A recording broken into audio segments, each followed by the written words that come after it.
times to where I'm pushing him a little too hard, and I'll see his attitude start to go down. Instead of Hoagie running like Hoagie needs to run when he's successful, just balls to the wall going to get a bird, he just kind of trots out there.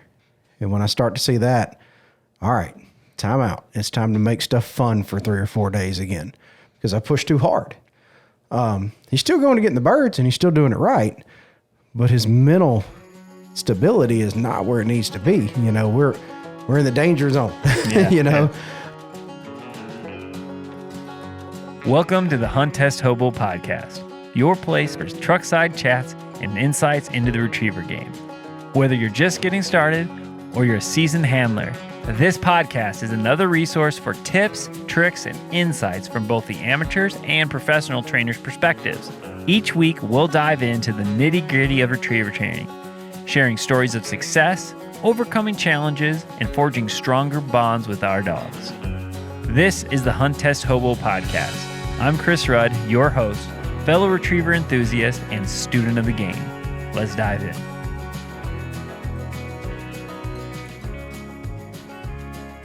Episode 1 with Clark Kennington. How you doing, sir? Man, I'm tired. Tired? Really tired. It's not like you ran like 15 dogs today. Yeah. Somehow or another, Lyle's running 4 and I got 15. I don't know how this worked out. Yeah, that doesn't sound like it's fair. No. So you guys had a master test at the kennel. Right here behind the house, and then one at the kennel this afternoon. We're about 3/4 of the way through the second series. Yeah. Well, cool. Well, I'm like beyond excited that you're, the person that we're talking to on episode 1 of the Hunt Test Hobo podcast, because you were kind of I don't remember if you came up with the Hunt Test Hobo or if Tyler came up with it and then you like endorsed it. I can't remember. I was involved in the decision. I don't remember if I came up with it, but I know I was involved. Yeah. Well, cool. Well, I'm excited, and I did want to talk about how we met, because I do think that's kind of a funny story, because I was at my second grand, and I had, I would watch you on YouTube and like in The Crown and all that cool stuff. And I was like, dude, that's Clark Kennington walking by. And I was like, man, I got to like talk to him, because I already had planned on doing the winter stroker breeding before we had ever met. And I was like, I want to do that breeding. And I was like, I got to figure out a way to talk to him. And I'm standing there, and we're at the upland, and I knew Jeremy because obviously, he bred winter, and I was standing next to Jeremy, and you were like, "Where's my hat? Where's my hat?" And I was like, "I have my upland hat on. Here you go, sir."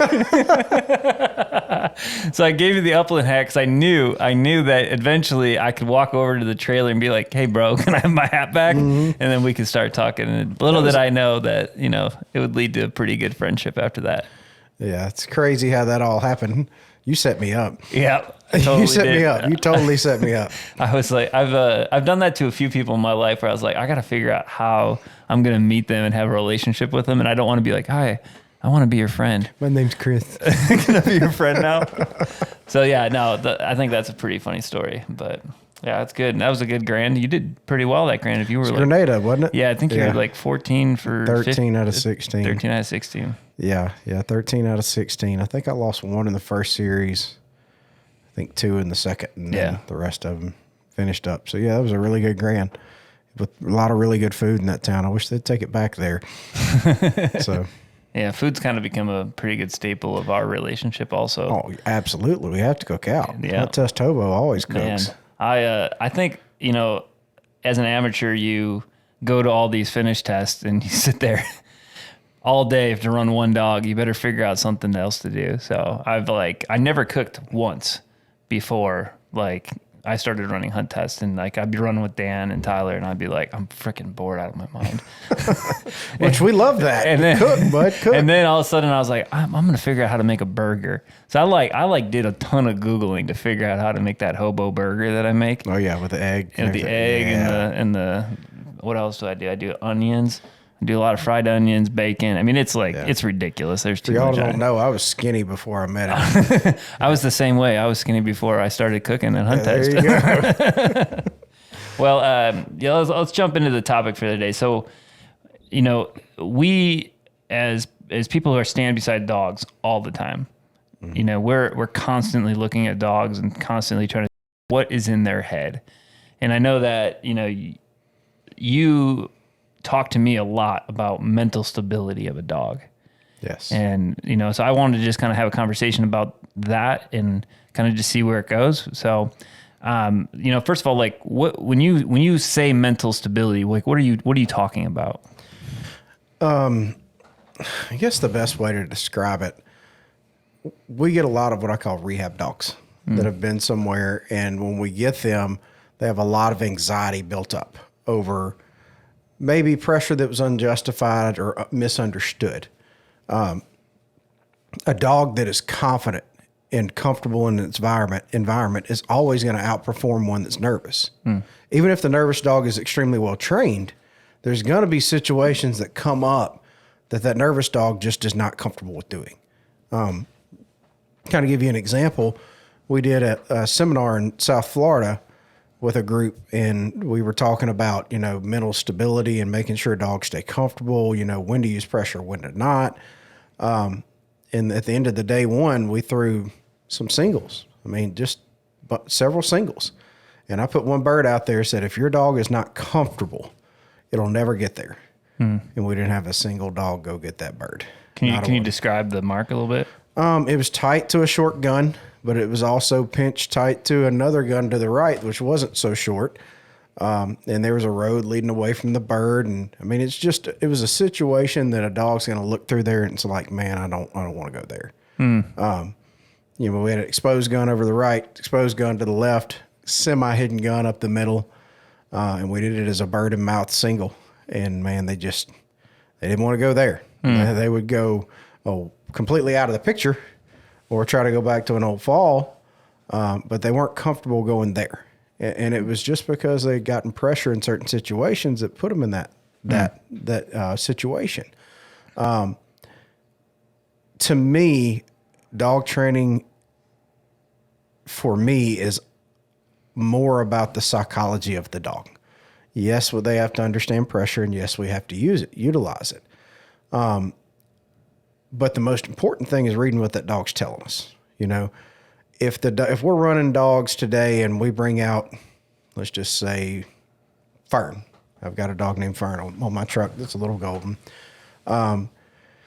And just give you an example today. Fern has been with us a while. We're trying to get her qualified for the Master National. Her biggest issue is line manners. And it's not a defiant thing with her. It's an anxiety issue with her.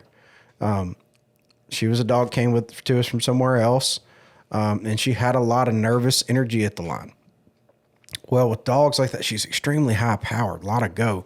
People can misread that and say, oh, I've got to get on this dog's butt up here. You know, I got to get this dog to sit still. I got to get in their head. Well, in reality with Fern, the more you got onto her, the worse that anxiety gets. So as that anxiety gets worse, it's got to go somewhere. And it's either going to come out by movement, breaking, or vocalization.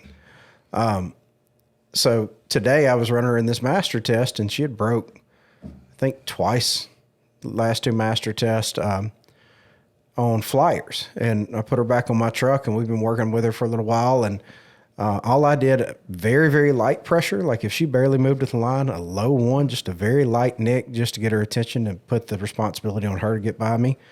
No major things about it, not a lot of pressure. And then I would just remote sit her to the side, still had a collar on, and she'd watch me run 10, 15 dogs. And she just had to learn to sit up there and chill and relax. Today, she didn't move 1 inch. I mean, not at all. And when I came off the line, Preston was sitting there waiting on me. He's like, dude, you got to tell me what you did. How did you do that? And I was like, dude, I didn't get on to her. I'm telling you, the pressure is not always the answer. It is in some cases, but a lot of the stuff is about the dog's mental stability and them being comfortable with the environment. And, you know, the expectation of what they think they should do. And that has to do with our standard. It has to be the same day in, day out. It can't deviate. And if we keep it that way, when we go to the test, we're a lot more likely to get the same dog. Where they start to deviate is where we're different at that test. You know, you need to treat it just like it's a day of training. Like, don't give off anything different. You know, go up there, put them in the holding blind like you do every day. Just walk up there like it's the same day. I know that's easier said than done, and I've done it for almost 20 years now. But I'm telling you, the sooner you can get that mindset, the more successful you're going to be. Yeah. And that just comes with time and running more tests. Right. Some other examples about mental stability. Even super advanced dogs, if they do something wrong, you don't always need to grab your transmitter and start getting onto them, you know? We make simple mistakes that we know is wrong every day. We threw a mark the other day that the gun was kind of hidden. It was thrown up a hill into some cover, and I had it as a memory bird. And some of my SRS dogs fell down the hill toward the gun under the arc. I didn't burn them. I just stopped them, no here, called them back halfway and cast them, got them to make the right decision. Mm-hmm. Then I threw that bird again, tossed a bird at the side, picked it up, ran up a line, and ran it as a memory bird again to see if they'd make that decision once they did see the gun to push off the gun up the hill. And I got what I wanted. Now, if they'd done it again, yeah, now I'm justified to give them a little pressure about it. But if they go under the arc and I just start and I start frying them for it, well, guess what? They didn't, in their mind, they're like, I don't want to go anywhere over near that gun ever again. Yeah. Well, what if they throw that bird angle back? Yeah. Then we're in a lot of trouble because we just tore into them the day before, and they're not going to want to go anywhere near that gun. And it's taken me a long time to get to that point to understand that mental stability is one of the most important things to making a solid dog. Yeah. I think that I'm in a space with my development as a trainer, you know, like, yeah, I'm always trying to be a student of the game. And the thing that I think I'm starting to realize is that there's like these levels of understanding in a dog. There's basics there, which I like equate to like elementary school. Like everything is like really black and white. Like right. There's no gray. In transition, there's not as much gray. It's, you know, we're teaching them a lot of basic principles like stay in the water. We're teaching them, you know, how to cast out a suction, you know, how to make sure you're marking the bird and going straight to the bird. Like we're doing all those transitional fundamentals, which is like I equate to like high school work. Right. And you get to finish. And then there's like this transition that I've like started to realize what happens where things get gray. Yep. And things get contrary. And that is the space that I find highly intriguing to start to really understand, because like when I got into this retriever game, I was like, I'm just going to be so stinking particular and strict, and I'm not going to let the dogs make any mistakes. I'm going to be a perfectionist, right? Yep. And Lyle and I had this conversation about you just the other day, actually. Yeah. And you know, I realize now that works pretty well if you have a very high powered dog. That works really well up in, you know, honestly, like through somewhat in that grand level, like you can kind of still be in that very black and white space as long as they still feel comfortable to go get a bird wherever it is. But the distances normally aren't so extreme that they'll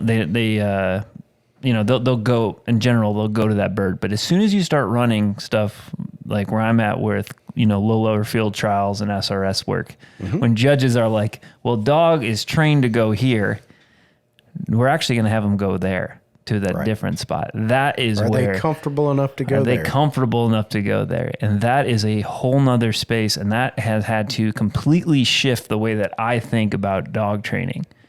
And I will never forget, when I went down to Texas and we ran that one setup, and there was this bird that, I mean, you threw it, it was in the middle of this bunch of, they had to get in a channel, they had to swim a little bit, it was like 30, 40 yards. And then it was just grass, waterlogged grass, and you couldn't see the dog, you couldn't see any land features, and it was just, you sat down and you're just like, find the bird. Yep. There's nothing you can do but just go find the bird. Yep. And that was a really important lesson to me about mental stability, is that the dog has to, like, you can't correct a dog unless they understand what they did was wrong. 100%. And when it's gray, you have to lean on the side of being on the dog's side. And that was a huge thing for me to learn. And mental stability, like if you get on the wrong side of that, you can take a dog that is killer, and then all of a sudden, like, they're not. Yeah, and you made a good point earlier about to be successful in this game, you have to always be a student of the game. You have to always be open to learning. And what you just said, to like hit the nail on the head. Take Toombs, for example. Toombs is one of the most talented dogs I've ever stood by. He's incredible. Well, he went through a slump last year that he was just, gosh dang, man, things just weren't going good. And I couldn't figure out why. I was asking too much of him. I was holding him to much higher of a standard than I needed to. Okay. So I was putting a lot of unnecessary mental stress on him. So this year he's been lights out. He's been doing great. Well, I took all that mental stress away completely. Like, I'm looking for the decision making. If you don't go out there and kill that mark, that's okay, dude. As long as you made the decisions to get out there, I don't care if it takes you 15 minutes to find it when we're training. You made all the right decisions to get there. The year before, man, if he didn't go out there and just kill it, I was nitpicking him over things, and it put a lot of unnecessary mental stress on him. He failed a master test. That dog should never fail a master test with where he is, right here in my backyard where we train. So, I had to do some soul searching there, like, why is he doing what he's doing? I remember this time. What is going on? Yeah. And a lot of the times, if you sit back and do that soul searching, you're going to realize it's you. It's not them. Yeah. And then you got to figure out what do you need to do to change it. He's as talented as they come, but I had set him back some. Stroker was the same way, I had to really realize as he grew up that I needed to relax some and not expect him to be this perfect machine. This conversation Lyle and I were having about you were talking about some 400-yard mark you ran, and she had done 350 yards of it right, and she made one minor little thing at the end, and then you started handling. You've got to let them have some success. Like, if they've gone 375 yards on a 400-something yard mark, they've done a whole lot of things right. Yeah. They got to win. Yeah. To me, if I'm throwing a mark, no matter what the factors are at that distance, if that dog's going to end up on the correct side of the gun, is giving me a lot of effort to make sure it's fought the factors to be there, let them get it. A misconception with field trial, like what you're working with right now, the dog that wins the open isn't necessarily always the best marking dog. It's not. The dogs that are the most successful at the open are the ones that can remember where the guns were and where the bird should be in relation to the gun. Mm-hmm. You think about that. Those retired guns, you think they truly remember exactly where that bird is? Absolutely not. It's the dog that can look out there and go, yeah, that gun was right there. And then as he's running, he's like, all right, that gun was there. I'm going to push off where the gun was, and this is where the bird should be. There's a lot to be said for that.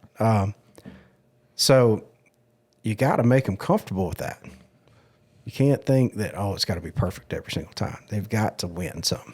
Yeah. Yeah, that's really good. Well, I did want to talk a little bit about young dog mental stability, because I personally believe that the 2 month mark to 6 month mark is where they can learn a ton of the principles that maybe not principles isn't the right word. They can learn the foundational relationship between pressure, between getting a reward. They can learn, how to be stable mentally when things don't go the way that they need to go. Right. But that's 100% dependent upon us. Yeah. I 100% agree with that. Bringing them up in the proper way and structuring their lifestyle, that's a big thing. Structure. But not to the point with a puppy where you're taking drive away. Structure is good, but it can't be overwhelming. Mm-hmm. And we see a lot of that with young people, young puppies. I want my dog to be steady before it goes to get the bird. It's a puppy. Yeah. Let the son of a gun retrieve for a while. And when it gets crazy about retrieving, then we'll reel it in. Yep. Structure is important as long as it's done in the right way and not overdone. Yeah. Yeah. No, Dan Erke and I talk about this all the time. If there's a pendulum or a speedometer, right, of no momentum, uncontrolled momentum, and you had that perfect sweet spot that everybody talks about, like right in the middle, you never want to be right in the middle. You always want to be slightly tilted to the momentum side all the time. And if you ever get to the other side, that's what we call the danger zone. Because if you don't have momentum, you have nothing. 100%. So you have to, and I think that the mental stability, you can go really quickly from being in that right spot, just slightly to the momentum side, and do something that you don't even realize you're doing. Yep. And then all of a sudden you're in like the danger zone. Yep. And things aren't going right, and you don't know why, like Toombs last year.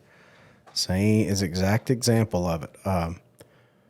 But you've always got to be open to learning. I mean, that situation, I just, had to step back myself and figure out what's going on. How do I fix this? But man, I'm always still learning from other people. Like I've got a situation with a dog. He's an SRS champion. He's qualified for the crown this year. Man, he's got some weird stuff that I've never seen a dog do. And it's always on field trial stuff. He may be halfway to the bird and he'll just do it like a loop, a spin, then take off running back to the bird. Wow. Not like a pressure spin, but like an excitement, like weird thing. And typically when he gets close to the area of the fall, he'll do it again and get the bird. So I was talking to somebody that I value their opinion greatly in the field trial game. And he made a very good point. He said, one of our biggest issues when we're training advanced dogs is we always worry about balance. He said, we know this dog's issue is field trial work, and that's when he does it. He said, so circle the problem. That's the problem. Don't worry about anything else. Circle the problem and work on that. He's not going to forget how to run a blind. He's not going to forget how to run a poison bird blind. They know how to do it. Circle that problem and focus on it and fix it. The rest of it's there. And we just talked about everything on field trial stuff. When I send him on the mark, he's halfway there. We throw him another bird. We feed him a bird. Here comes another one out. Fire drill it. We fire drill that joker on every single field trial mark. And I'm going to do that until the crown. He's not going to see a field trial setup that he doesn't get fire drilled on. Just trying to kind of break that habit. Yeah. And I mean, that's months from now. But I'm circling the problem. So every time we run a field trial setup, we're going to focus on that issue with him. And I think we miss that a lot, We think about, okay, this dog's got line manner issues. And we know they have line manner issues, but we don't circle that problem and focus on it. Why? Because it's not a lot of fun to work on that. It's fun to watch him go get birds and make decisions. It's not a lot of fun to work on that. Circle the problem and work on that problem. That was a really good conversation we had. And I was like, you know what? He's right. He's right. They're not going to forget what you taught them. I mean, it's kind of like throwing a lot of singles rather than multiples. Once they know how to count to 3 or 4, they always know how to count to 3 or 4. Yeah. There's no point in you continuing to beat a dead horse with it. Focus on the issues you need to fix. That's really good. So I want to talk a little bit about reading the signals that a dog is giving you. Like, what is a dog telling you? As an amateur, when I first started, like people would be like, man, that dog looks, poopy butted or doesn't look like he's engaged. And I'd be like, what are you talking about? It took me a long time to realize there's certain cues that you can pick up from the dog. I'd love for you to kind of walk through some of those. The easy cues for anybody to look at and realize is, the dog going to line with his tail tucked. Is it eager and happy to work? Like that's something easy to pick up on. When we start trying to communicate with them to run a blind, if we use that cue word, whether you use dead bird, whatever, and that dog starts going, looking everywhere but where you want her to go, read it. That dog's telling you, look, man, I'm uncomfortable with the situation. I'm not really down to do this right now. And you got to figure out why they're doing that. I promise you, most of the time it's us. We've done something to create the issue most of the time. The cues that are harder to read is the ones where you really have to know that dog because every dog's different, Take Stroker, for example. Man, there's some days people will watch him in training and they'll be like, he's not really giving you a whole lot of effort as he got older. Well, that's just Stroker sometimes, Or we've got a dog named Hoagie here. I can read Hoagie like a book. There's sometimes to where I'm pushing him a little too hard, and I'll see his attitude start to go down. Instead of Hoagie running like Hoagie needs to run when he's successful, just balls the wall going to get a bird, he just kind of trots out there. And when I start to see that, all right, time out. It's time to make stuff fun for 3 or 4 days again because I pushed too hard. He's still going to get in the birds, and he's still doing it right, but his mental stability is not where it needs to be. You know, we're in the danger zone. Yeah, you know, he's worried rather than just going to get the bird. Yeah. And when you see that, you got to step back and say, all right, what do I need to do different? That's the kind of stuff that you've got to read what the dog's telling you. And you know your dog better than anybody. So if you see something start to change in their momentum, their attitude, their eagerness, like try to figure out why.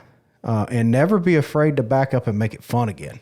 Sometimes we push too hard and we want to continue to push when reality is we need to back off and just let them be a dog and have some fun again. A good friend of mine used to work for Mr. Danny Farmer, and we had a lot of conversations about this kind of stuff. When they get a dog like that, and if they're throwing a water setup, they don't care if that dog runs around the water and goes and gets a bird. Really? Once that dog starts getting back up to where it needs to be mentally, then they'll start chipping back away at it. Because guess what? If they're killing him and he's not marking because he's too nervous, can he win open? Absolutely not. They got to be comfortable enough to mark the bird. So until they can get him back to that right mental stability level and, you know, him wanting to go do it instead of being nervous about it, they need to free him up. And once he's freed up, they'll start chipping back away and getting him more precise. Wow, that's really interesting. So, yeah, I mean, he's won more opens than anybody that's ever walked the planet. So I feel like he kind of knows what he's doing a little bit. Maybe a little bit. So that's how much it means to them. You know, it's important. Very good. All right, so I want to talk about any sort of specific setup or mark that, you know, you really will see when a dog isn't mentally stable. Like they can't do it. You know, is it a bridge bird or is there, you know, a bird that is like, you know, really, really hard to do if you have a dog that's nervous? Yeah, bridge bird's a perfect example of it. You know, if we throw a bird across a channel of water, the dog that's not comfortable and really paying attention to where the gun is and, hey, hunting around somewhere in that area, they see that channel and they're like, I'm going to the end of it because if I don't, I'm going to get killed. That's a prime example of it. We threw a bridge bird this past week or the week before in training to where several dogs just got in the water and we're going to the end. What do?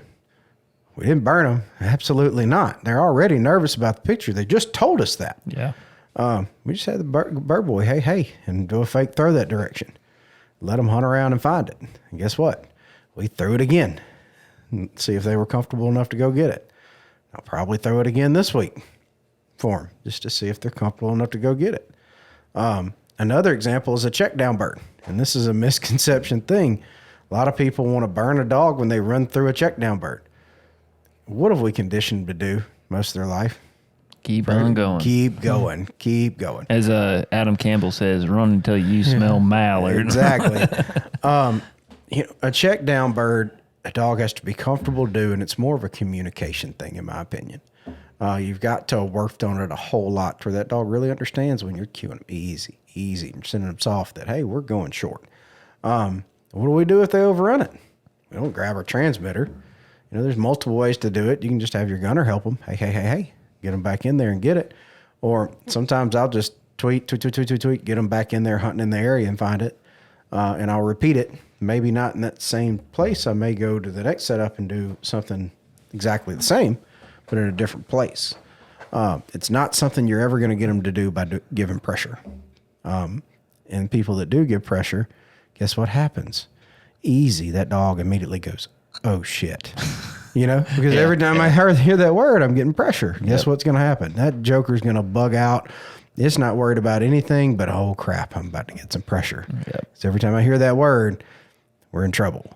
So that's something to keep in mind when you're working on that. Bridge birds are the same way. You know, you can't make them get those birds by using pressure. The long retireds. Mm-hmm. You think we're going to give them pressure and make them want to go get that long retired? Absolutely not. Like, you want them to want to go get that joker. We don't want to be beating them up on it.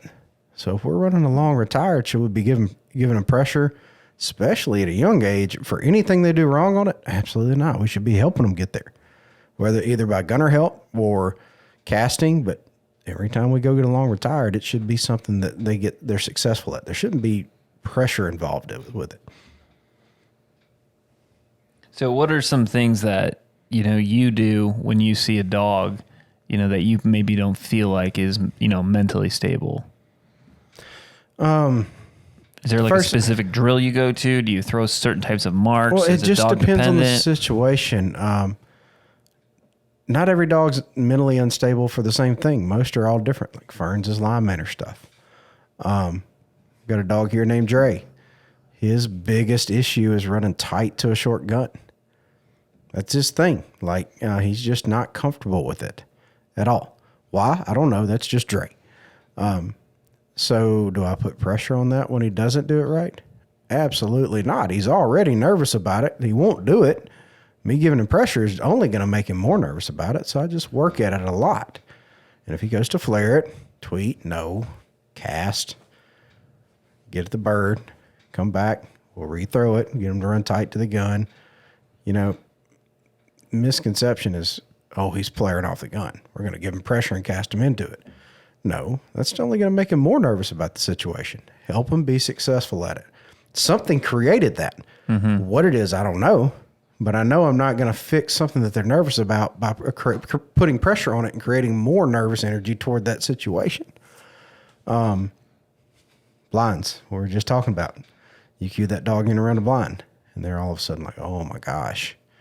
Well, we probably created that by putting too much pressure on cast refusals. Most of the time, it's a younger dog. Like we were having this discussion earlier. They got to win sometimes. Mm-hmm. They got to win. So one of the things Rex Carr used to preach, and this has a lot to do with mental stability. If you train for momentum, precision will come. Mm-hmm. But if you train for precision, you'll ruin your momentum. And you'll never have a precise dog. So keep that in mind.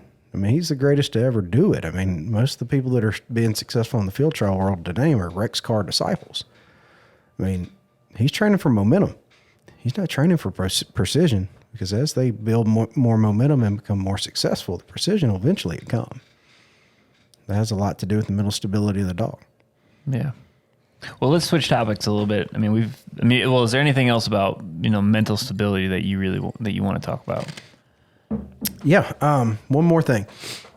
And this is something that's kind of old school. Let's bring up the HRC Grand. All right. I've been running it for, 16, 17 years. The tests are so much harder than what they used to be. The bird placement's better. The dogs are better. They're not as strict on line matters. They used to be just outrageously strict about it. They used to not let us hunt as much, but the tests were a little bit easier for the most part. Part of being really successful at the Grand now is having a dog that's not nervous. And there's a lot of dogs that struggle because people focus so much on the line matters, getting to the bucket or the chair, making sure the dog's not moving at all. And they put all this unjustified pressure on this dog mentally. Well, when they get up there and they get to the Grand, they're so worried about what's going on around that chair that they can't focus on what's going on in the field. And I feel like that's the detriment for a lot of the dogs at the Grand that go out. They're so worried about moving that they can't focus on marking. And I feel like a lot of people struggle with that when it comes to that. And I think specifically with line manners in the Grand, a lot of it has to do with the standard that the dog understands.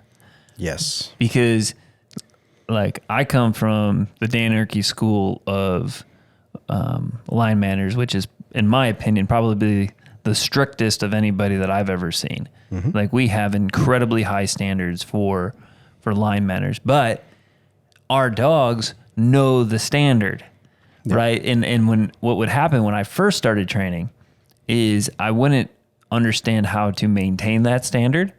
And so I would train with Dan, and he would show me all these things that I would go and do some of them, but I would miss certain pieces of it. And then my dog would naturally, his standard or her standard of what was acceptable was higher than what Dan would label like acceptable. Mm-hmm. And what would happen is I would come down there and I'd be like, why isn't my dog doing it? I'm trying to do all these things right. And the dog would get so nervous. And what I finally realized is that I have to make sure that I understand how to maintain a standard, because that's what the dog understands. Correct. And what happens a lot is people go and they have a different standard right for the entire year. They have this, this less of a standard. And then the 2 weeks before the grand, they start trying to crank their dog back down. Yep. And their dog gets inevitably nervous. But what I've learned is that if you maintain that incredibly high standard and you have to make more corrections before the grand, because maybe you're paying a little bit more attention to it, if you've had a very strong foundation on what that standard really is, they don't get overwhelmed by it. They understand that it's a just correction. Yep. I think that was one of the biggest things that I've learned in the last probably 2 years, is that correcting a dog when they don't understand is like one of the most dangerous things that you can do as a dog trainer. Absolutely. And we can unpack what happened with Winter. And you took Winter for 2 springs ago, I think it was. Yeah. And we did something to her that we never would have thought would have been a problem. Oh, it turned out to be a major issue. And it's still a problem to this day. So she's just turned 4 now, and it's still an issue. And what happened is we switched whistles. We went from a P whistle. It was a sport dog. A little orange one. Yeah, I don't know. Well, it wasn't orange. The orange one is the P-list whistle. Right. The black one with the orange whistle. The actual whistle is orange. She went from that, where she would stop no matter what, because she knew, because that was the only whistle that she had ever heard. Mm-hmm. And because we were moving to transition into more field trials, we talked about it, and we're like, okay, we're going to switch to the whistle that Lyle makes. Mm-hmm. And that transition didn't go well. No, she struggled big time. Yeah. And what I believe happened, and I think we've talked about this, I think you agree with me, is that she was getting what I call phantom corrections. Yep. Where she did not understand when she would not stop, and she would get collar pressure for not stopping. She'd book it harder. She would go harder, thinking I'm not going fast enough. Like, it's back to the pile, and she's feeling like she's being forced. And so we were getting the opposite response of what we wanted. Yep. And it was because she did not understand the pressure, even though she had been schooled in it. She had passed the grand already. And that whistle change completely screwed up. Yeah, she didn't understand the correction with that whistle. Like, this was not a tone that she was taught. She didn't understand it. And it was something we had to discuss a lot about, like, how do we break it down and fix it? And, you and I talked about this before. This game has to be a game of humility. Like, you're going to make mistakes. And that's all part of it. Like, those mistakes are only going to make you better. It's going to make you think about things more in depth before you do them. I give you another example of that type situation. I've got a dog here that struggles to hear, like legitimately struggles to hear past 200 yards. And sometimes in. And the way I train her has to be justified to understanding that. Mm-hmm. Like, I know there's situations that she truly can't hear me. Running water, like the grand, she passed this grand. But it's because I really understood her, and I knew when I should and when I should not be trying to stop her. Mm-hmm. But at first, when I first got her, I was like, I think she can hear me, but she's just being defiant. Started getting on to her a little bit for it. Guess what happened? Started popping. We created Orville Redenbacher. She was popping like crazy. Yeah. So at that point, I'm like, wait a minute. Like, maybe she really can't. Mm-hmm. So we had to work through the popping issue, and it's still a little bit there. I had to cover up a couple of them in the first series of the grand. Like I could see her momentum changing. I was like, I just might as well go ahead and stop her because she's about to pop. But those kind of things you have to work through, like really read the dog. Like if it starts popping on you, well, that's telling you something right there. Yeah. Like I firmly believe that when you start to see an issue and you don't know where it came from or what it is, like you got to stop and you got to think about it for a while. Yeah. And you got to try to, figure out what to do. And I think what fixed Winter, or has mostly fixed Winter, because every once in a while, like if we try something really hard and it doesn't go well and she gets just corrections, she'll default back into that mode sometimes. Right. Like, which is normal. Like that's dog being the dog. What causes it? Why she do it? Because she's not mentally stable. She has some anxiety built up. She has anxiety about it. Yep. But my point was kind of like a fight or flight mentality. Yeah. Oh, it's total flight. Yeah, exactly. And when we started to rebuild Winter, like it was really hard because she would randomly pop. She would sometimes not stop. And then sometimes she would go harder. And I couldn't do it. Like I had nothing, like, right. Like you want to try to fix a single problem at a time. And when and like Dan always says, it's like squeezing a thing of toothpaste. It's going to come out one end or the other. Yeah. Like eventually the pressure is going to come out, out of one way. And what we ended up doing is I went all the way back to the beginning. Yeah. I said, what is the fundamental about running a blind? It's force to pile. Mm-hmm. And I took a dog that was the youngest grand dog ever, and I went back to force the pile, and I made this little note card, and I said, I'm going to do this for 10 days, and then I'm going to do the T, and then I'm going to do this. And I went all the way back through it, and it took me 3 months to get to where I believe she understood everything that was happening at that point. But I had to go back and reteach her everything with that new whistle because of what happened. It was probably the hardest thing that I've ever had to do as a dog trainer. Yeah, and the reason why you did that, had we got the same response in every instance, then we would understand that she understands it this way. Yeah. But when you get a pop or you get a run faster or sometimes just who the hell knows, there's no constant. Yeah. So there was no really understanding because there was no constant response to it. Exactly. So that was like, hey, we got to do something different. Yeah. Let's go back to the beginning and never be afraid to go backwards. Yeah. Like that's a thing that's really hard for us as we get into advanced work.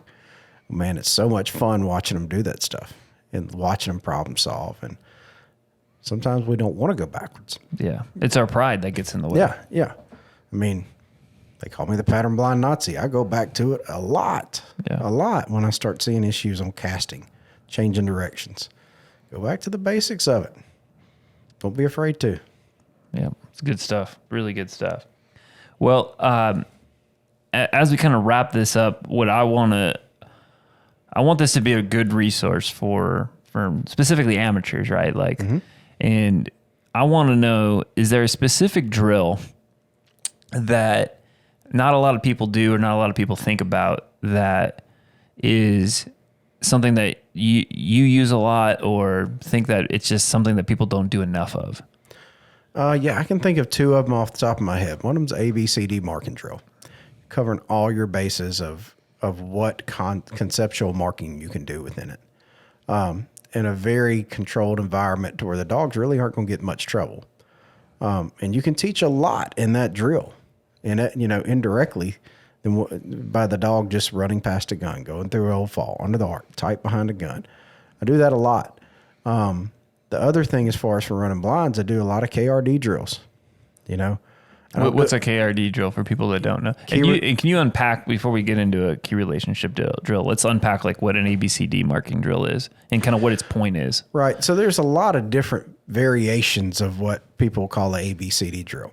The way I like to run it, there's 1, 2, 3, 4 guns out there in the field that I like to run it with. I'll throw the first bird, and it's just setting up the rest of them. Mm-hmm. Give me some distances so people and they don't have to be real big. The first bird may be 75 yards. The longest bird may be 200. They don't have to be big. So you got to remember, to a lot of people, that's pretty big. Yeah, that's true. I mean, and you can shorten it up. My first bird is setting up the rest. We're going to throw one. Typically, I do it left to right. And then the second mark is going to be left to right, tight to the back side of that gun, where they have to go right behind that short gun and go get the bird. And I'm okay with it being to where they can see where they're going, especially for young dogs. Mm-hmm. The second one is going to be thrown. The gunner's going to be a little deeper than that short bird. And it's going to be thrown right to left, where they run basically under the arc and go get that bird. And then the last bird that they throw is the long one. And they're going to go through the old fall of the short bird and under the arc, tight to the gun almost, of the third bird you fell through, and go all the way up there and get it. And what we're looking for is that dog just to be comfortable going through there. Like, look past all those other guns, and as they get better at doing it singles, then you start doing bird and mouth singles. Mm-hmm. Leave the bird in the mouth, throw the mark, take the bird out, make them refocus And back on it. what does the bird in mouth do? So the bird in mouth is just the same mechanics as doing a multiple. Mm-hmm. Describe what you're doing. So dogs retrieve the first mark that's setting up the rest of them. We're going to throw the next mark that's going to be tight behind the short gun to the left. While the dog still is holding the bird or the bumper. So bird falls, looks at it for a second. Now we're going to take the bird from the dog's mouth. The dog's either going to keep staring at the bird as you take it, but most of them, when you take the bird, they're going to look off a little bit again, and you got to get them to focus back into it. It's the exact same mechanics as throwing a multiple. So you can work on your mechanics of multiples by just simply doing bird and mouth singles. It helps a lot. That little bit makes a big difference. Like before I do any multiples with dogs, I do a lot of bird and mouth singles. You're just setting them up for success. You've already done the mechanics of it. Yeah. Before you ever asked them to do a multiple. Very good. All right. And the second one was I believe it was a key relationship drill. Key relationship drill. I do it a little different. You know, some people throw just one mark and they'll run 3 blinds off of one mark. I like to throw 3 different marks, sometimes 4, just depends on what I'm doing. And I keep it very black and white and not very big. The mark may be 50 to 75 yards. Typically the first one, I'm going to go behind the gun, and I'll have the gunner out there. It's exposed. I'm going to have a white blind stake to the back side of that gun. Throw the bird. We're going to pick it up. Then we're going to run the blind behind the gun. And I want them to where when they commit to going behind the gun, I want them to see where they're going. I want them to be rewarded with that. Yeah. The next one I'm going to do will be under the arc. And then the third one I'll do will go through the old fall. That's typically the way I'll do it. Now, the younger dogs, we're going to do it as throw the mark, pick it up, run the blind. A lot of the times with the SRS dogs, we'll throw the mark, we'll leave it laying, we'll run the blind. But it's just the mechanics of going behind the gun, being able to communicate to them, get them to look behind the gun and be rewarded with going there, going under the arc. Again, that's being comfortable with it.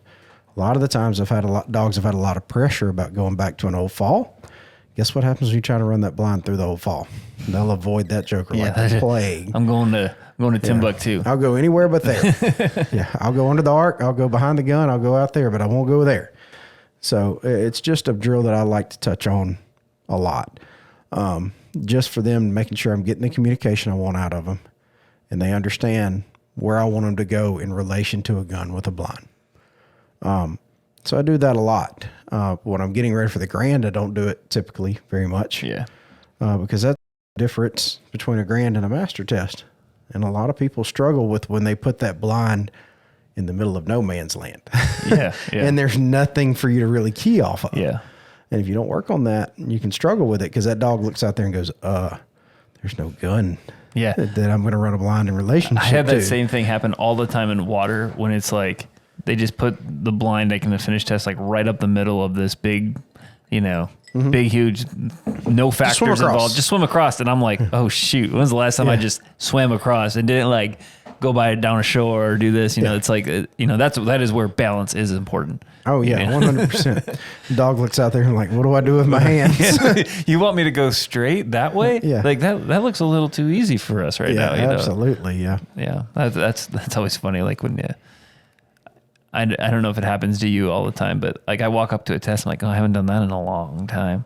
Oh yeah. Yeah. You're like, I could have done that yesterday. There's a perfect spot to do it. And now I'm running a test and I haven't done it. It seems to work out, but That never makes you feel good. Yeah. When you see something, you're like, gosh, dang, I hadn't done that in a long time. I hope they remember how to do this. Yeah. It happens quite often, unfortunately. One thing I wanted to ask you, because I've heard other people who've been running the Grand for a long time, they used to say that it was 3 marks in a blind, but the marks didn't really have a relationship to each other. Like they were really hard singles in a sense that you ran as multiples, but they didn't really converge or have a lot of like, but I haven't really found that to be the case. When I go to the Grand now, it's like things are way it's tighter. Evolving. That used to be the case, and you still see a lot of them that way. Yeah. Like if you look at the numbers this year, the hardest test there, looking by the numbers, was Old South. Yeah. And I ran that the first series. They had no relationship with each other. They were just hard. Yeah. Just hard. I handled on every bird with a dog at some point in time. I even handled on the go bird at one point. They were just hard marks. Now, the second series, they had they were tight. Yeah. And they were big. Yeah. Big and tight.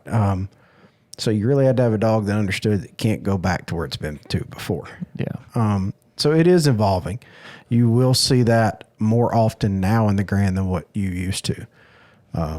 You'll see some hip pockets now. Yeah. Very rarely are you going to see an inline. We have seen one. We saw one at not necessarily an inline. Now, when you say inline, you don't mean hides stacked on top of each other. You mean the traditional field trial one where it's angling away. You're typically not going to see an inline. But you will see mom and pop. You will see it now. Yeah.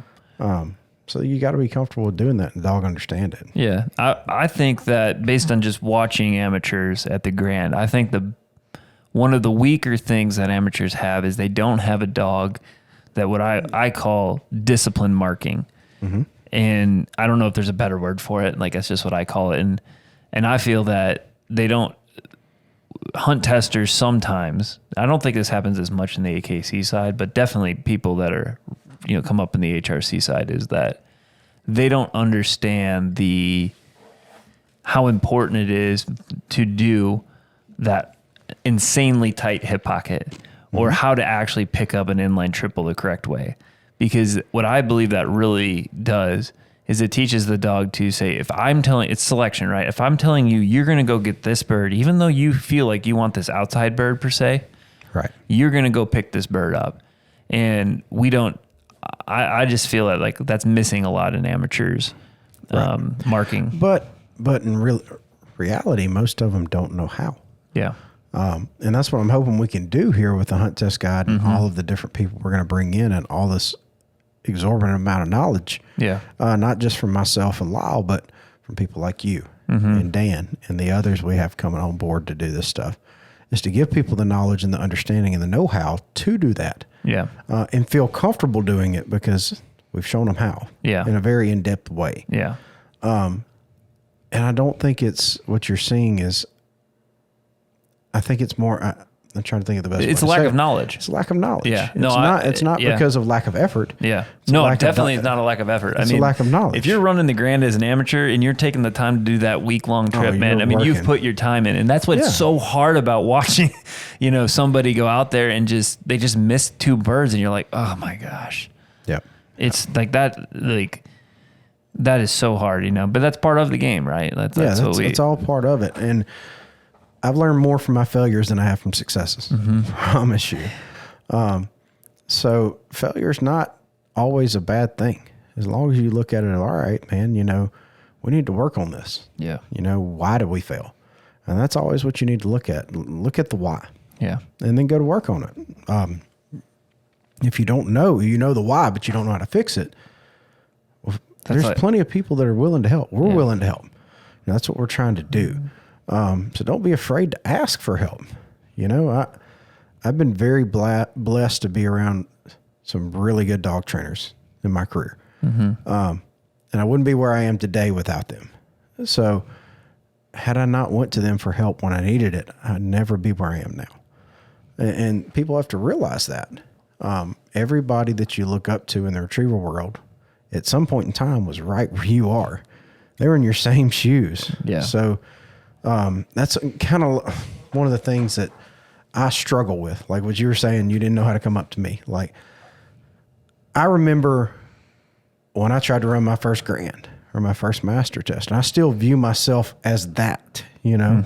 And so sometimes that bothers me when people talk like that about me, because I clearly remember then, and I never want to feel like I can't be approached about anything. Because it's definitely not you; it's us. I mean, that's just one of the things people have to remember is everybody was right where you were. Yeah. Nobody just came out and said, "Oh, I'm going to be a good dog trainer." They had to learn. I think that I'm starting to realize that running tests and running trials is fun, but I love the training more. Yeah. Go ahead. I've gotten to the point now in my career, I still enjoy running tests. I enjoy the challenge of it. I enjoy watching the dogs that we built and created be successful in that environment. I love to train. I love to see it click. I like to see them get better. But what I've found as I've gotten further in my career is that I really enjoy teaching people and helping them with their dogs more so than I enjoy training. And I still really enjoy training. But I enjoy helping people really start to understand the dog and why it does what it does. Yeah. And start really processing that rather than, well, it did this, I'm going to give this correction. It did this, I'm going to give this correction. You can't be a robot. Right. So that's kind of what I've found as I've gone further in my career is I really enjoy teaching people and helping them progress on. We'll throw a name out there as one of my clients, Jake Smith. I mean, he really, really, really struggled with running the grand. The first grand he ran, he crashed and burned, and he has a phenomenal animal, phenomenal dog, several of them. And, I really had to be like a mentor and a cheerleader to talk him into, look, you can do it, dude. Like, don't let something beat you. You can do it. You crashed and burned with a 5 or 6 time grand champion the first time, but like, hey, everybody fails one here and there. I don't care. It's the greatest dog ever walked the earth. The dogs that have the most grand passes, they failed one a couple of times. Mason failed 1 or 2. Yep. Dude failed 1 or 2. They're going to fail. And now he's passed 2 of them, 3 grands, sometimes you got to step outside your comfort zone and say, hey, you know what? I'm going to strap up and I'm going to go do this. Yeah. And it doesn't matter what level you're running. Yeah. No matter what level you are. I mean, it's kind of like the SRS. I mean, if you're going to come into that game, you have to understand you're going to take it on the chin for a little while. You're going to have to learn from those beatings. Yeah. And it's going to make you better. As soon as there's a competition, like I wrestled in high school, and the probably one of the greatest athletes of all time that people don't know about is Cale Sanders. And he was a 4-time NCAA champion wrestler, best wrestler of college history ever. He starts doing international, and he loses. He was undefeated all four years. He goes to his first Olympics or Worlds, I can't remember, and he got beat like 6 times or something. It's like there's another level where you're gonna get your teeth kicked in. Absolutely. And what happened? He ended up winning a gold. Yeah. Did he quit? No. He learned from it. And that you've got to do that in this game. You got to take your lumps. I mean, it's gonna happen. It happens to everybody. Just when you feel like you've got this thing figured out, it's going to smack you in the face and you go, look, I really didn't know anything. I thought I knew a lot, but I really didn't. Yeah. And that still happens to me to this day. Yeah. Like situations come up and I'm like, I don't know how to fix this. And then you got to figure it out. Yeah. And if you can't, you need to be humble enough to go to somebody and say, hey, I need a different perspective on this. Yeah. Like what I'm doing is not working. What's your thoughts? And don't be afraid to do that. Well, let's before we wrap up, I want to spend a little bit of time. You kind of. I remember you when we first met. We were talking about, and I give you the hat, or you gave me the hat back. I was like, you were mentioning like, yeah, we're gonna do some video stuff, and I was like, okay, what is that? And you told me a little bit about it, but now you've been doing that for a few. Is it over a year and a half now? You guys been running? Almost a year and a half now. Yeah. Yeah. So kind of talk to me about like why that came to exist and kind of what. What's your mission with the Hunt Test Guide? The Hunt Test Guide came in existence because looking around, there was no source for like really help for the average guy, and not necessarily just the amateur, the young pro that's aspiring to be better. There was nothing out there to really help guide them, and nobody really willing to help. For whatever reason, a lot in this industry, people guard knowledge like it's Fort Knox. You know, they don't want to help others out because they look at them as competition. And I've just gotten to a point in my career that I'm like, look, I've been very blessed and done everything that I've ever wanted to do. What's the next step? Well, let's see how many people we can help get to where they want to go. And that's where this was born. And originally it was just going to be myself and Lyle. And then, you know, the more we thought about it, and I talked with Lyle and Keith and Josh and Barton, I was like, look, man, there's so much knowledge we can bring people. Let's bring other reputable people in. They may not have the exact same approaches we have, which is good. We need to have more approaches for people to learn, and whatever fits their mindset and what's best for their dog, they can pick and choose what they need to use. But let's make that information available to them. So that's what we've done. And we're bringing more and more coming. You've got a course coming out. Yeah, I think by the time this podcast is released, it'll be out. Which is going to be awesome. I mean, there's nothing out there of an amateur, a true amateur in the hunt test world that's been successful on limited grounds. I mean, truly limited grounds. I mean, I don't know of any other amateurs that train that have a coyote named Sparkles that comes out where they train in a field in the middle of Chicago. Yeah. There's been a few times I've had to pick up puppies because I saw Sparkles. I was like, I'm going to carry you the rest of the way. So to be able to bring something to the table for amateurs, like, look, this guy's been there and done it. He's been in your shoes. Let's help you. Mm-hmm. Like, let's put somebody that's been in your shoes to help guide you to that point. You know, we've got another one coming with puppy stuff.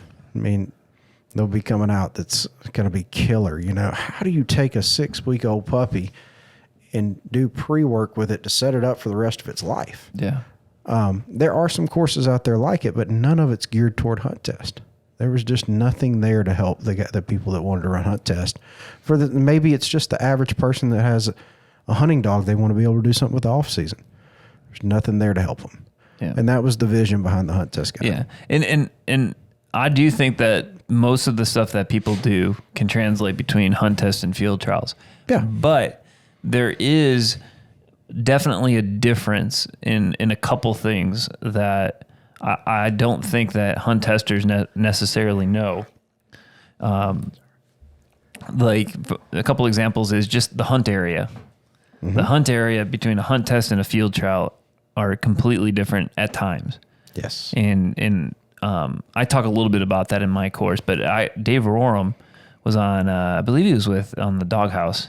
And I don't know, did you listen to that podcast? I haven't listened to that. Man, it's a good one. Like, I'll give a shout out to what Jimmy and Adam are doing, man. Like, I mean, I'm like the first person to like listen to one came out because I think they released them like on Tuesday mornings or something. Like at like 5 a.m. I'm like in the shower listening to it. That's like my entire There's a lot morning. of what they call in there golden nuggets. There's a lot of golden nuggets in there. Yeah. But they had Roram on, and he said his one critique of hunt tests was that our hunt areas are too tight. Yep. And I'm not saying I agree or disagree because I just think that they're just different. But I do think you have to train differently. You do. As a puppy, you have to teach marking differently than if you're going to teach a dog to be a field trial dog. Now you can mix and match and you can transition that for sure. I'm just saying it can be a lot easier for the dog if that's your focus. There's ways that you can do things different. Luke Core and I have had this discussion before. Luke runs SRS. He ran a lot of master test. He passed the grand a couple of times, but now he's doing solely field trial work. And we were talking about like, what's the difference? The amount of time between when they leave the line and the decision making that they make. There's a lot more time for that dog to process things on a field trial mark. You think about that. Yeah, that's true. We're throwing a 200 or 300 yard mark. There's a lot of room to make decisions. To where in a hunt test, all that decision making is made within 100 yards. So it's a different thing. You know, we're asking the dog to speed process. Yep. To where in a field trial, we want them a little loose and being able to have plenty of time to make those decisions to get there. As Roram calls it, he's like the ebb and flow of a mark. Yeah. There ain't a lot of ebb and flow in a hunt test. Absolutely not. It's not. So it is different. Yeah. And that's kind of what makes the SRS game so hard, because you got to Yeah. be good at both. And Yep. it's a struggle. Yeah. And so that's what I think I'm really excited about, is because like I'm able to share a lot of the things that, you know, I learned from pros. I mean, I don't feel like there's anything in the course that I like. I mean, there's nothing new under the sun. Right. Right. Well, But go ahead. Typically, all the stuff, the stuff that I'm throwing out there, Lyle's throwing out there, others, it all came from somebody else. Yeah. A lot of it came from Rick's car. Some of it, Judy created ACOG, Farm, Roram. I mean, but most of it comes back from Rick's car. You know, most of the drills you see nowadays are either exact carbon copy of it, or they're modified of something that Rick's car created. There's very few things that you can look at and say somebody truly created as far as drill work for retriever training. Yeah. I think I know of one, and we're going to show it, but Which one? what Dan does with buzzer blinds. Oh yeah. That's pretty cool and unique. Yeah. I mean, I've never seen anybody else I've do never it. even heard of anybody. When you were telling me buzzer blinds, I was like, what the hell is a buzzer blind? I'll tell you what, there's 2 reasons that Winter passed the grand at the years she did. One of them is buzzer blinds. It is, in my opinion, the best way to handle a dog in transition, because that's gonna be part of the basics program that we're doing with it, that he's filming. But the concept is when you cast, if they give you the right cast, you can tell them where the blind is. You can reward them where that blind is, even if they can't see it, which I think That's cool. That's a good point. Yeah. like that. It does 2 things. It helps them to line with confidence, and it teaches them to cast with confidence. And so you can take that transition work and you can expedite it extremely fast and get success faster, which ultimately we all know that dogs that experience success, they lock that into their brain. Yep. I mean, anyway, I won't talk about it too much, because there is a process that you have to go through to teach them how to do it. And you saw a little bit of that today with Fang. Yeah. You know, you can start that at any age, but I'm primarily doing that because there's a part of the course that I haven't been able to film yet for the amateur course that we're going to release later, and I'm going to use it with Fang.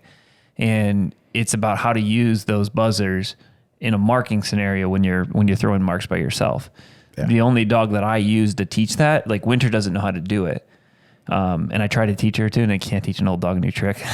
But look, we've had enough issues with trying to do new things with her. Let's not do that. But I taught Rex how to do it, and Rex was really good at it. But the problem is, now Rex can't hear, so I can't demonstrate it with Rex. So I'm waiting for that point where I can get Fang to do it, so I can record that and we can supplement it into the course. But cool. I've used it a lot to teach like bridge birds, because it's incredibly helpful if you can train them to do it, to not have to worry about where the gunner is. Because the hard part about teaching a bridge bird, you have to handle to it, and you can, that's like your only option. Right. But if you can place a buzzer in that fall area and you can teach them to respect that and know what that means, you can help them without any sort of intervention.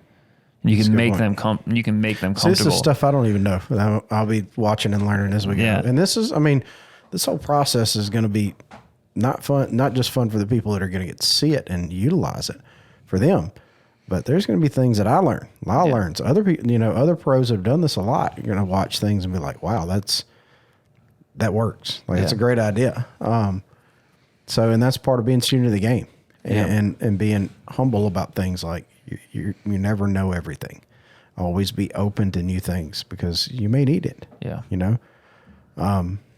So I'm really looking forward to that. Yeah, I'm really excited, because I think that what I think that the course is going to help people realize is that all those nuances to all these traditional drills, field trial drills, or whatnot, but how you can shift them just a little bit to make them much, much easier to have success when you're training by yourself. Right. And I think that's a key thing that a lot of people don't realize how to do. I don't realize, because I have a bird boy in the field. I'm not training by myself every day. So there's obstacles that you and amateurs have to overcome that I don't. Yep. So it's cool that we're going to have that tool, because most of the stuff that's put out there is from pros that have help in the field, and you're seeing this stuff. Well, yours isn't that way. Yeah. It's you and the dog. Yeah. And there's a lot of things that, we talked about this a little bit earlier, and I think it's good to share with, whoever's listening, is that there are things that pros don't know to say to an amateur, because they haven't experienced it in a really long time. Because 100% you started agree. as an amateur and you probably experienced it, but it's been 20 years since you've dealt with that. And one of those things is drag back scent. Yeah, I don't. You don't think deal about with that it every much. day. Yeah, you don't think about it, right? But I'll never forget, like, the first time I had a dog run halfway out on a memory bird and just start hunting, like, with conviction. Yeah. I smell it. I It's smell right it, here. boss. It's here, and so there's certain things that amateurs have to continually do more of, because unless they're in a large training group, and when I say large, I mean like 15 dogs, like you can't create that same amount of drag back scent Yep. without doing something about it, Yeah, setting 100%. something up. And I'm really excited for a lot of these little nuggets that I think are going to just be, because retriever training isn't about one thing that's going to save the day. No, absolutely not. It's the little pieces that put it all all together. those little pieces. And that's what I think I'm most excited about being involved in the Hunt Test Guide is we're adding one central place. The hardest thing for me was watching all these YouTube videos.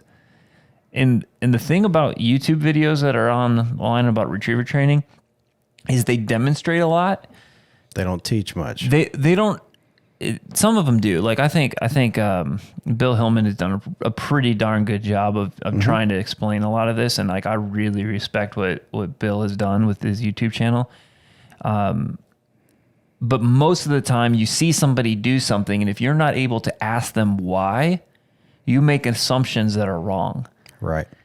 And the why is the most important The part. why is the most important part. And I know we're going a little long here. Now we're at like an hour and 10 minutes, but I'm going to do a little shout out to another pro that we're both really good friends with is Jeremy Legg. And I'll never forget when I was spring grand training with him, pre-grand training, he did something and I was like, why is he doing that? And I watched him do it for like 4 days straight. Mm-hmm. And I finally asked him, I said, why are you doing that? And I think I knew by the time of the end. I was like, I'm pretty sure I know why he's doing it. And he said, I'm doing it because of this. And I was like, yep, that's what I thought. But when I first saw it, I was like, what the heck is he doing? Yeah, like, exactly. It makes no sense to me. But Right. then after watching like probably, I don't know, he probably had like 7 dogs and we ran like, pre-grand, we did 2 setups a day for 4 days. I finally figured it out. Right. But I should have just asked earlier. Mike could have helped you. Yeah, he might would have helped me. But anyway, that's the point. Well, Clark, appreciate you, let me hang out for the weekend, and we're going to get a lot of other stuff done this weekend. And, good luck tomorrow at your master test. And you haven't lost anybody yet, right? Not yet. Yeah, let's hope for 100%. That's what we're striving for always. Yeah. All right. Thanks, man. Enjoyed it.